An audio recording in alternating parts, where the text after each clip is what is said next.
What's up, guys? We have Shadow Sentry, and this is part of Legacy Comics, written by Eric. I'm sorry, Eric, I'm gonna fuck your name all up here.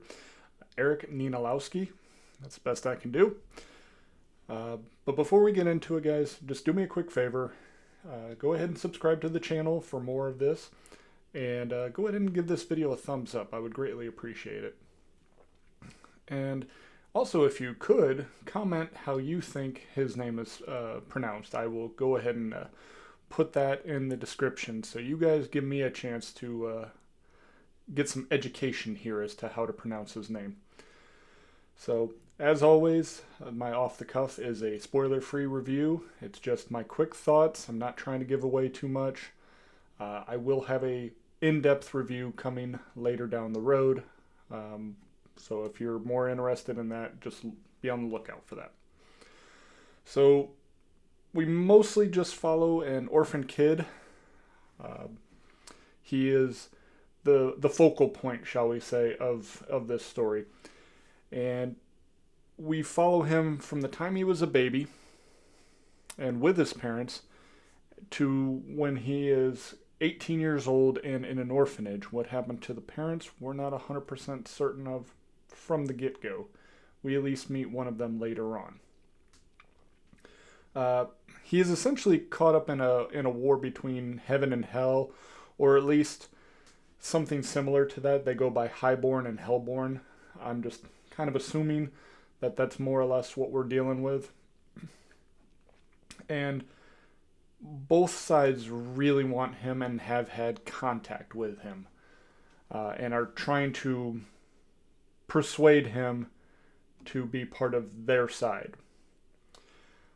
And they're also kind of cautious around him as far as his heritage is concerned.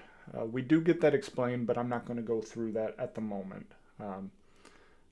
But they're not 100% certain that they can trust him.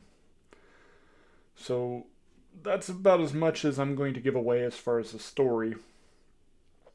The book does give some Spawn vibes because of the heaven and hell conflict, or at least the highborn, hellborn conflict.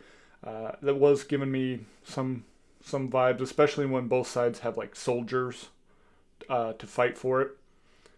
I was getting a little bit of Star Wars vibes. In the beginning of the book, there is kind of like a Palpatine to Vader moment there. He's creating a disciple for himself. And that just, as I'm reading it, I'm like, oh, this is Palpatine to Vader. And then finally, my immediate vibe I was getting was like X-Men. We're dealing with a secondary orphanage.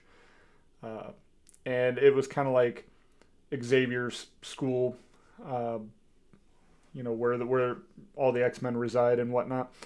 So if that sounds interesting to you, go ahead and check it out. I will be providing a website where you can make these purchases, and we'll go from there.